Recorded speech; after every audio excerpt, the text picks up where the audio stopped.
자, 302페이지요. 생물의 다양성. 여기 하나만 할 거거든요. 생물의 다양성 하나만 할 겁니다. 생물의 다양성은 그렇게 뭐 어려운 내용은 아니에요. 시험에 나오면 구분만 할 수 있으면 됩니다. 생물의 다양성 간단하게 하나 배우고요. 뒤쪽은 그냥 읽어보는 거예요. 308페이지 한번 펼쳐볼까요? 단어 제목이 생물의 다양성 보존이에요. 여기 읽으세요. 여기 뭐 내가 수업을 해줄 수는 없어. 그냥 읽는 거야. 생물의 다양성을 보존하기 위해 어떻게 하면 되니? 서식지를 파괴하면 안 돼요. 서식지를 단편화하면 안 돼요. 외래종을 도입하면 안 돼요. 뭐 이런 거잖아요. 그런 걸 뭐 수업하기 좀 그렇지, 그지? 동물을 포획 남획하면 안 돼요. 뭐 이런 것들이에요. 환경 오염시키면 안 돼요. 그럼 하면 좋은 건 뭐야? 뭐 서식지를 보호해야 돼요. 뭐 생물 통로를 만들어야 그냥 읽어보는 거야. 됐나요? 그냥 읽어보세요. 여기는 그냥 다큐멘터리 같은 거니까 다큐멘터리 중에서도 가장 재미없는 다큐멘터리죠. 그러면 생물 4단원이 끝이에요. 그 중에 시험에 나오는 아주 중요하게 나오는 생물학에 한 20번 정도에 나오는 녀석이 바로 302페이지에 나오는 녀석입니다. 302페이지에 보시면 생물의 다양성이라는 애가 나와요. 지구상의 생명체는 매우 다양한 거 맞지, 그지? 그 다양성에 대한 내용입니다. 세 가지가 있어요. 세 가지. 그 세 가지를 분류만 하시면 되거든요. 생물은 어떻게 다양성을 가지게 된 거니? 그 세 가지요. 첫 번째가 뭐냐면 이름을 외우세요. 유전적 다양성. 조금 이따 정리를 할 거니까 그냥 잘 보세요. 유전적 다양성. 유전학적으로 다양하다 이런 뜻이야. 무슨 뜻이야? 유전적으로 다양성? 니네 형제가 다 다르게 생겼지. 그게 유전적 다양성이에요. 또 다른 예로 유전적 다양성. 같은 나무에서 사과가 막 열렸어. 얘는 맛있고 얘는 맛없고 이런 얘기지. 그걸 유전적 다양성이라고 해요. 예를 들면 내가 마음이라는 고슴도치를 기르다가 그 녀석의 먹이로 미루어음을 줬거든요. 근데 고슴도치가 죽었어. 안타깝게. 그래서 미루어음을 버려야 되는데 너무 많아. 그래서 이건 아파트 텃밭에 그 화단에다가 버리려고 했는데 너무 많아. 그래서 그냥 놔뒀어. 그랬더니 얘가 밀웜이 성충 거절이가 되고 알을 낳으면 또 밀웜이 되고 또 성충 거절이가 되고 알을 낳고 계속 그러는 거예요. 그래서 그러면 마음이 대신에 얘를 길러볼까? 그래서 성충 거절이라는 곤충이거든요. 거절이를 따로 이렇게 젓가락으로 이렇게 옮겨놨어. 그리고 밀웜 따로 이렇게 나눴거든요. 그랬더니 성충 애들이 막 기어다니다가 알을 낳아요. 그럼 그 알을 다시 하나씩 꺼내서 알 보관함에다 넣지. 그럼 그 알 보관함에서 밀웜 애벌레가 나와요. 그 밀웜 애벌레가 나오면 그걸 다시 밀웜이 들어있는 곳으로 옮겨. 하루 종일 그걸 하는 거야. 너무 힘들어. 너 젓가락으로 이렇게 하면 터질 것 같잖아요. 힘 조절이 되게 중요한 거예요. 그래서 여기 거절이가 한번 뒤집어지면 일어나지 못해 막 이러고 있어. 그럼 그거 다시 이렇게 돌려주면 또 뒤집어지고 시대에 돌려주고 계속 그 짓거리 하는 거예요. 그리고 집에 가서 막 힘들어 뒤지겠는데 맥주 한 캔 탁 마시고 이렇게 쳐다보면 시름이 없어져. 그래서 내 나름대로 이름을 쳤어요. 벌멍. 벌멍이라고 이름을 쳤어요. 계속 쳐도 막 미럼이 막 꿀꿀꿀. 너도 먹어. 그 안주에 먹던 거 이렇게 탁 놔주면 지렁이처럼 애들이 그거 막 둘러싸요. 이렇게 막. 잘 먹네. 자, 잘 커. 그래서 미럼한테도 먹이 주면 얘네들이 막 뜯어 먹거든요. 알 많이 나. 알 많이. 그래서 그걸 계속 죽은 지 몇 년이 됐는데 마음이가 아직도 엄청 많아요. 아직도 엄청 많습니다. 그래서 세대를 막 세보면서 막 마리수도 처음에 세고 그랬는데 너무 많으니까 너무 귀찮은 거야. 그냥 기르기만 하는 거예요. 그런데 걔네들이 몇 세대를 지나면 요 환경 내에서만 먹고 자고 할 거 아니에요. 그런데 나온 성충 거절이의 색깔이 다 달라요. 진한 애도 있고 흐린 애도 있고 다 달라. 그걸 유전적 다양성이라고 하는 거예요. 이런 걸 유전적 다양성이라고 합니다. 한 종인데 다른 애. 한 우인데 맛있는 애가 있고 맛없는 애가 있지. 그런 애.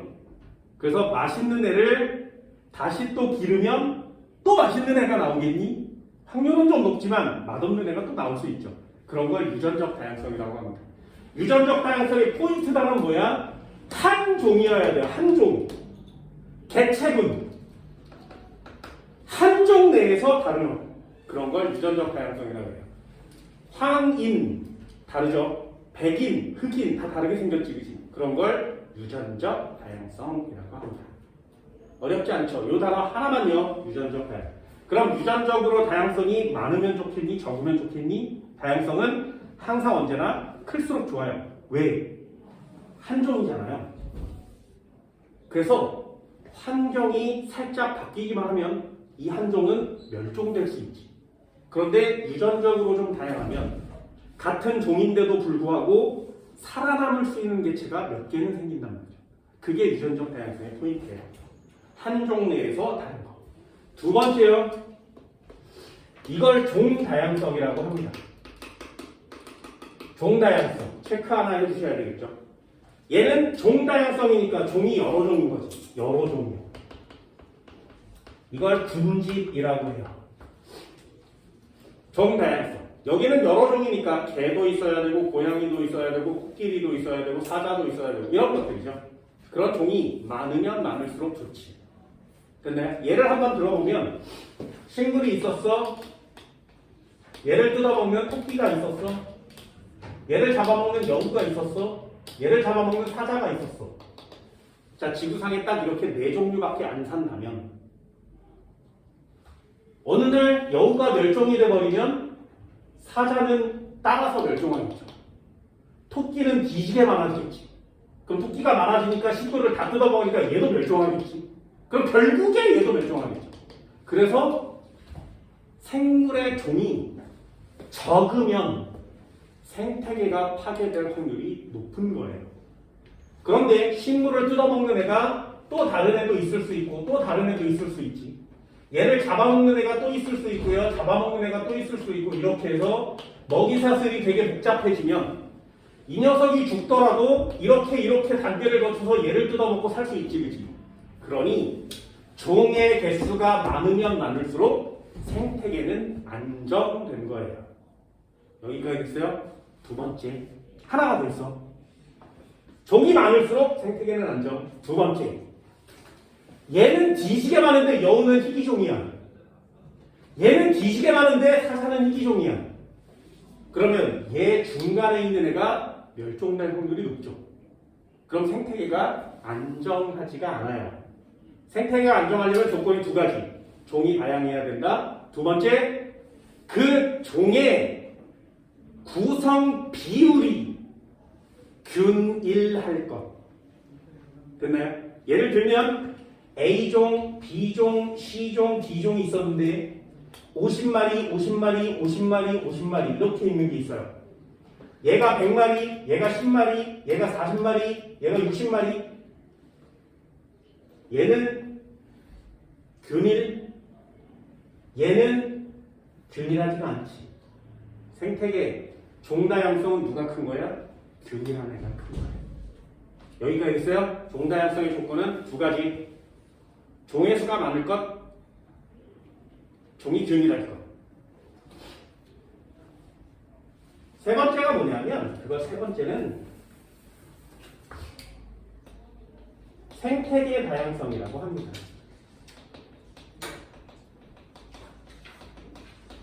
생태계 다양성은 환경에 대한 내용이에요.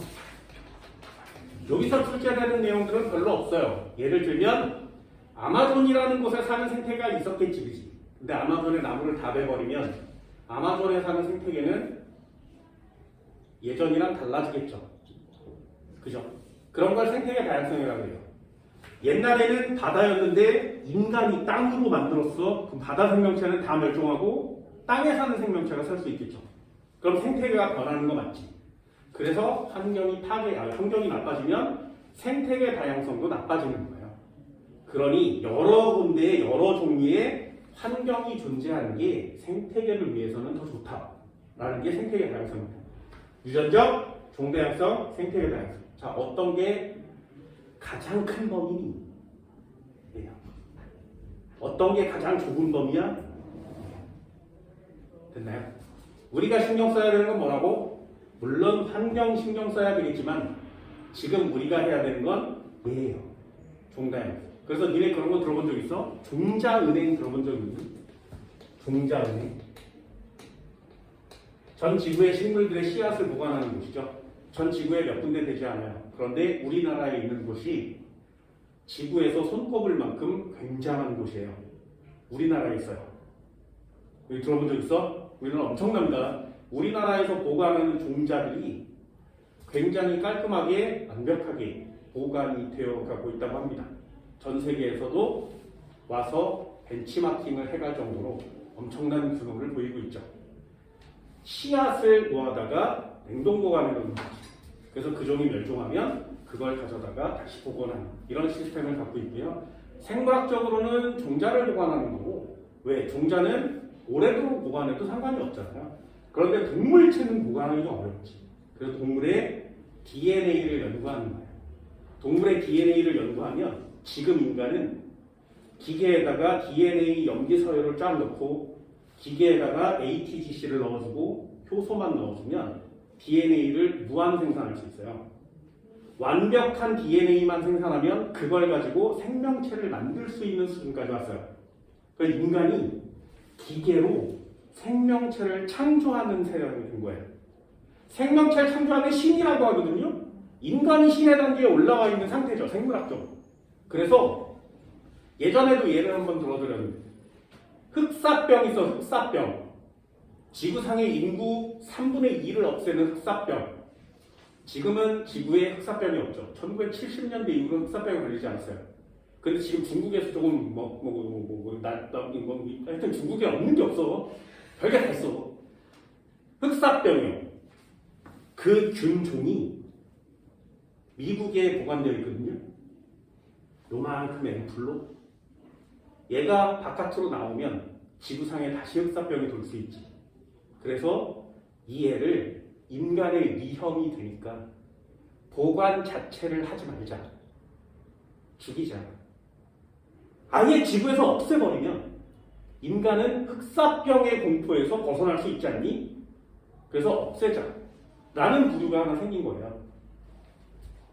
아니다. 인간도 지구상을 구성하고 있는 생물인데 그 생물이 임의로 지구의 생명체를 없애는 건 자연 형태에 맞지 않다. 그래서 보관이라도 해놓자. 주의로 나뉘어진 거예요. 안 돼. 지구는 위험할 수 있어. 저걸 누가 가져다가 어떻게 할 수 있어. 그래서 미국의 대통령이 클린턴이라는 사람이거든요. 미국의 대통령이 나타나서 그럼 지구에만 없으면 되지 않아? 달에다 갖다 놓자. 그래서 그 녀석을 우주왕복선에 실어서 달로 가져가서 달에다 갖다 놓으면 보관할 수도 있고 멸종시킨 거 아니고 지구에도 없잖아? 와 그럼 되지. 그래서 그 녀석을 달로 가져가려는 프로젝트를 만들었어요. 했겠니? 왜요? 그때 과학자가 나타났지. 이런 문과생들, 무식한 것들, 무식한 것들아. 야 문과생들. 지금 인간들은 말이야 그 흑사병이 없어도 흑사병의 DNA를 순서대로 알고 있기 때문에 과학실 실험실에서 흑사병 세균을 창조할 수 있다. 이 퍽치기다 이렇게 얘기를 한 거야. 그래서 지금 흑사병은 없어요. 없애버렸어요. 왜? 언제든지 만들어낼 수 있으니까. 인간은 생명체를 창조하는 수준까지 왔죠. 인간이 인간을 만들기는 어렵습니다. 왜? DNA가 너무 복잡하고 아직 완벽하게 나타나진 않았어요. 서열은 구성이 됐거든요. 그래서 인간 복제를 실험실에서 할 수 있어요. 지금 세상은 그래요. 그러니 단순한 원핵 생물이나 이런 단순한 세균체들은 언제든지 만들어낼 수 있죠. 그래서 과학자, 특히 유전공학을 전공한 사람들이 나쁜 마음을 먹으면 이런 코로나 따위가 문제가 아니에요. 변종 DNA를 갖고 있는 변종 바이러스를 엄청나게 만들어낼 수 있죠. 창조할 수 있으니까.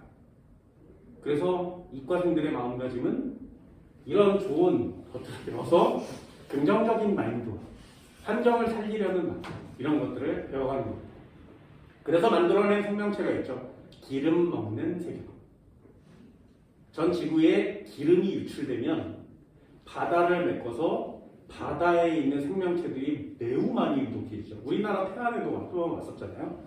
그럴 때 모래나 황토를 막 뿌려요. 그래서 일단 가라앉히고요. 부직포 같은 걸 뿌려서 걷어내는 거예요. 바다 위에 기름이 떠있죠. 그 기름층 때문에 산소나 햇빛이 차단되거든요. 밑에 있는 생명체가 다 죽어버리는 거죠. 그래서 기름을 걷어내야 되는데 이게 쉽지가 않아요. 그래서 만들어낸 생명체 있죠. 세균을 막 뿌려. 그럼 그 세균이 그 기름을 분해해줘요. 그럼 그 세균은 플랑크톤의 먹이가 되고 물고기의 먹이가 되고 깨끗해지죠. 이런 세상을 만드는 거예요. 참 괜찮은 세상이 되겠죠. 괜찮은 세상이. 이런 걸 하는 게 생명공학인데 우리나라에서 하긴 좀 어렵죠. 아무튼 종자은행 이런 거 괜찮습니다. 근데 종자은행 이런 건 참. 내가 제일 어처구니 없었던 서울의 모 고등학교 시험 문제예요. 생물의 다양성을 유지하기 위한 인간의 노력 중에 식물의 씨앗을 보관해 놓은 은행이 있다. 이름은 무엇일까요? 1번 국민은행, 2번 한일은행. 뭐 이런 거 나왔어요. 5번이 뭔지 알아? 정자은행. 4번이 종자은행. 없는 거 같지? 내가 그거 보고 얼마나 웃겼는지 알아요? 어처구니 없어. 그 위에 문제 뭔지 아세요? 그 위에 문제가 뭐였냐면 인간이 사용하기 위해서 유전적 변형 생물체를 만들었어. 그 유전적 변형 생물체 이름 뭐라 그래? GMO거든요. 밑에 복이 뭔지 알아? UFO. 어처구니가 없지 않니? 아니 아무리 서울 지역이 내신을 지켜준다고 하지만 그게 어떻게 보기가 될 수 있냐고. 내가 그거 보고 시험지 찢어버렸거든요. 야, 이 학교를 나온다면 진짜 그리고 좋은 대학을 가길 바라는 건 진짜 너무한 거 아니니? 이런 생각은 들죠. 그죠? 정확하게 제가 체크해줍니다. 정리 간단하게 할게요. 생물의 다양성.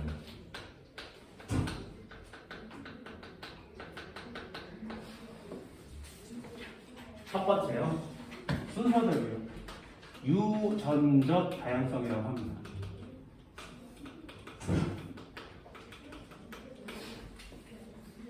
유전적 다양성 조건이 뭐라고? 같은 종이어야 된다고 했어요. 같은 종.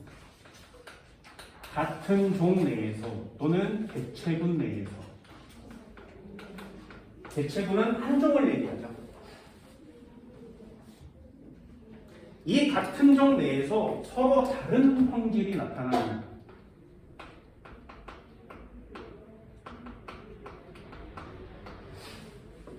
그걸 유전적 다양성이라고 합니다. 같은 종 내에서 성질이 다릅니다.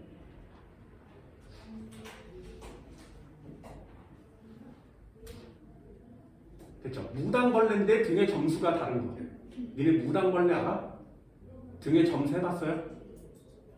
보면 도망가나? 무당벌레 중에 등에 점이 7개 있는 애가 있어. 갖다 파세요. 되게 비싸요. 진짜인데. 무당벌레를 기르는 생물학자들도 많습니다. 니네 돈 되는 거 다 길러야 되잖아요. 지구상에서 제일 돈이 많이 되는 생명체 알고 있니? 쥐요. 쥐. 쥐는 무균쥐가 있거든요.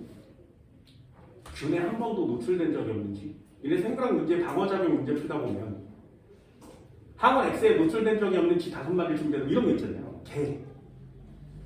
매우 비싸요. 매우. 비싼 건 한 마리에 20만 원 정도 하거든요. 실험할 때 100마리 정도 써요. 그런데 그 쥐가 태어난 지 한 20일 정도밖에 되지 않아요. 그리고 21일 정도가 돼서 3주가 지나면 그 쥐가 또 아기를 낳을 수 있어. 쥐는 무한 번식이 가능해요. 나도 몰랐어.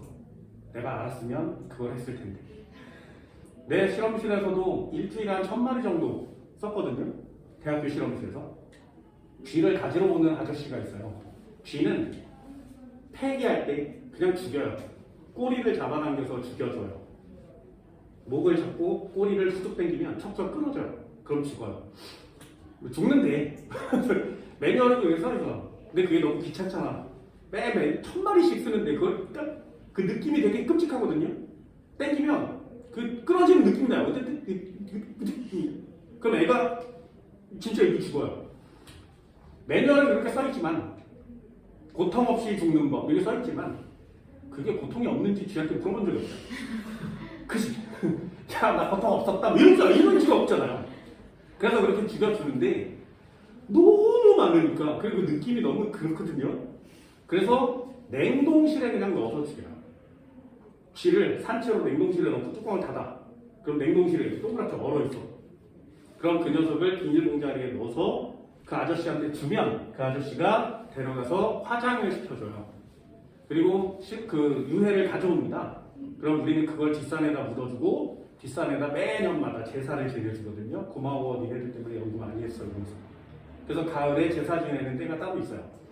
그런 식으로 진행이 되는데 그 아저씨가 너무 거지같이 입고 오는 거예요. 트럭 타고. 그 쥐를 가져가는 거니까. 그래서 진짜 난 공부 열심히 해서 저 아저씨처럼 되지 말아야지 이런 생각을 하고 살았거든요. 어느 날 술자리에 그 아저씨가 왔어. 교수님이 초대했어요. 그 대학생들이 모여있는 한과 학생들이 전부 다 모여있는 그 술자리에 술 그 아저씨가 쐈어. 그날 모든 걸 다 쐈어요. 그래서 저 아저씨는 돈이 많으신가 봐요. 그랬더니 재벌급이래요. 지 농장을 하고 계시는데 대학교 7군데에 납품을 한대.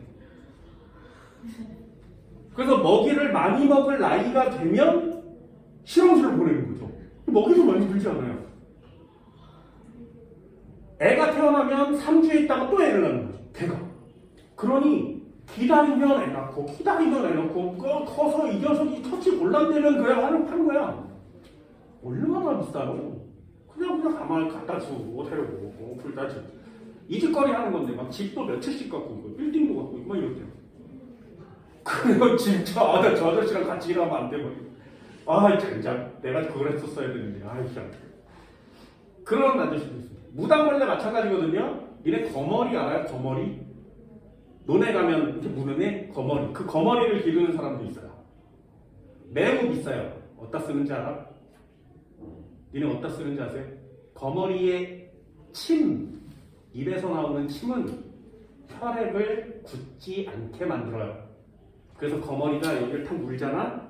그러면 침을 계속 여기다 쳐발라서 자기가 쭉쭉 빨아먹을 때 안 굳게 만들어주는 거예요. 히루린이라는 성분이 나오거든요. 그래서 그 거머리를 묵은 상태로 길어요. 그래서 배를 가르고 수술을 할 때 혈액이 나오잖아. 그런데 혈액이 뿜어 나오는데 막 석션 이런 거 하잖아요. 피가 없는 상태로 수술을 해야죠. 수술을 하는데 공기 중에 노출돼 있으니까 혈액 응고가 일어나는 거예요. 그러면 나중에 이 몸 안에 딱쟁이가 생기겠죠. 그래로 덮어서 오거든요. 그때 사용해요. 묵은 거머리를 여기다 풀어놔요. 그럼 걔네들이 벽을 더듬으면서 그 피를 빨아먹어줘. 묵은 상태로. 그래서 의료용 거머리가 매우 비싸요. 무당벌레 마찬가지거든요. 근데 나무에 진딧물 알아? 진딧물은 개미랑 공생관계예요.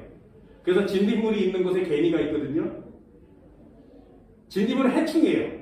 근데 해충이 나무 수액을 쪽쪽쪽 빨아먹고 너무 많이 빨아먹었으니까 그 나무 수액 중에 일부가 응하고 나와요. 그럼 그걸 개미가 먹는 거거든요. 그럼 그 진딧물이 많으면 그 액을 많이 먹을 수 있겠지. 그래서 개미가 그 진딧물 보호해줘요. 근데 진딧물 입장에서는 좋고 개미 입장에서는 좋지만 나무 입장에서는 해충이지. 그때 쓰는 거야. 진딧물을 제거하려면 농약을 뿌려야 되거든요. 농약은 뿌리면 상품 가치가 떨어지죠. 그래서 그때 무당벌레를 나무에다 풀어요. 무당벌레의 먹이가 진딧물이에요. 그래서 무당벌레 비싸요. 장난 아니죠? 이런 것들은 장난 아니죠. 생물체를 이용하는 건 장난 아니에요. 유전적 다양성이요. 형질이 다른 같은 종 반드시 알아주세요. 중요한 점이 뭐라고 여기서 체크해야 될 점? 환경이 변화에 매우 민감합니다. 그래서 급격한 환경 변화가 생기면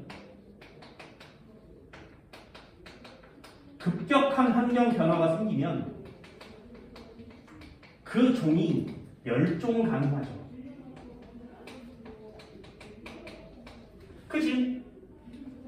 대신에 유전적으로 다양하다면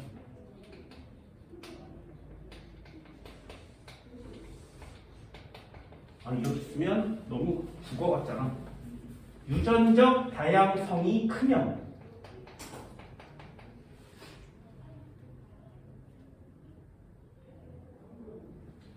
환경 변화에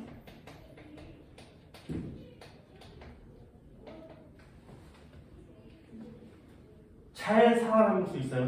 그죠? 영향을 덜 받습니다.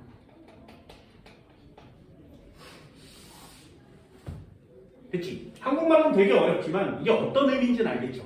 한 종이니까 같은 먹이 같은 지역에서 같이 살아요. 같은 환경에 존재하는 거 맞지? 근데 환경 변화가 생기면 이 종이 몇 대는 절대 다 멸종할 거 아니겠니? 그 중에 유전적 다양성이 있는 몇 마리는 살아남을 수가 있겠죠. 그런 녀석들이 새로운 진화를 형성하는 겁니다. 그래서 환경 변화에 대한 내용이 나오면 유전적 다양성을 쪼옵니다. 같은 종이라는 단어가 포인트 단어예요. 두 번째요. 종다양성. 종다양성은 같은 종이라는 단어를 쓸 수가 없죠. 여러 종이 모여있는 거거든요. 이걸 우리는 군집이라고 합니다.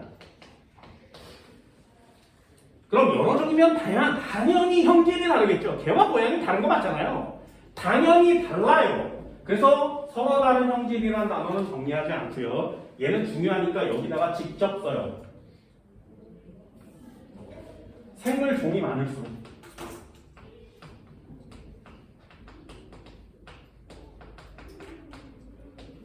생물 종이 많을수록 그리고 그 종이 개체수가 균일할수록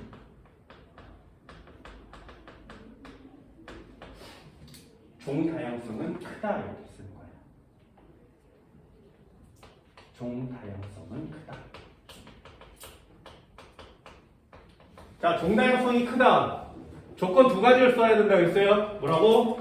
종이 많아야 돼요. 균일해야 돼요. 됐나요? 아까 예를 들었었죠. 종이 많아야 돼요. 근데 종수가 같아? 그렇다면 균일하네요. 됐나요? 균일한 애를 골라옵니다. 그게 포인트 단어입니다. 그럼 마지막 단어 하나만요. 종 다양성이 클수록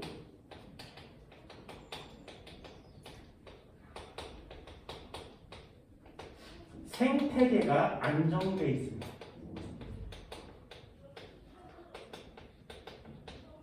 이 생태계 안정이라는 단어가 우리가 4단원에서 배우는 의의거든요.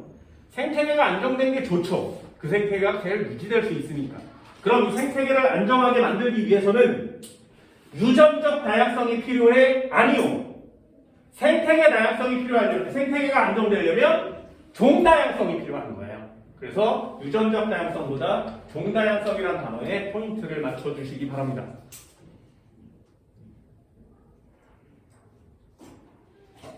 되셨나요? 생태계 안정?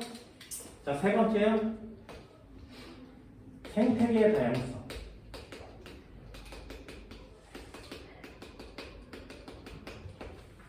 이 녀석은 서식지 환경에 대한 내용입니다.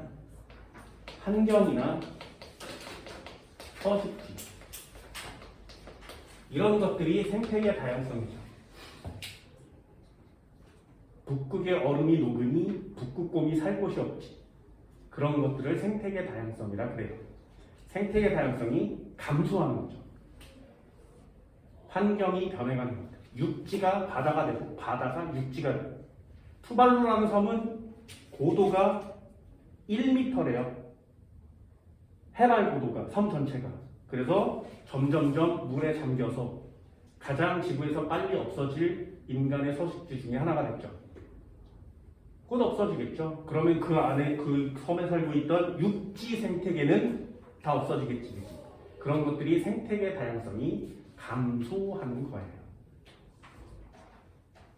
됐나요? 각각의 특징들은 있는데 이 중에 역시 종 다양성이 가장 생물학적이지, 그지? 그래서 두 가지의 특징은 정확하게 잘 알아두시고요. 생태계 다양성은 나중에 뒤쪽에 다큐멘터리랑 같이 한 번쯤은 읽어보시기 바랍니다. 되셨나요? 여기 파트가 생태계 파트가 됩니다. 포인트 맞춰주시고요. 뒤쪽에 문제 꼭 한번 풀어보시기 바랍니다. 오늘 수업 여기까지예요. 고생하셨습니다.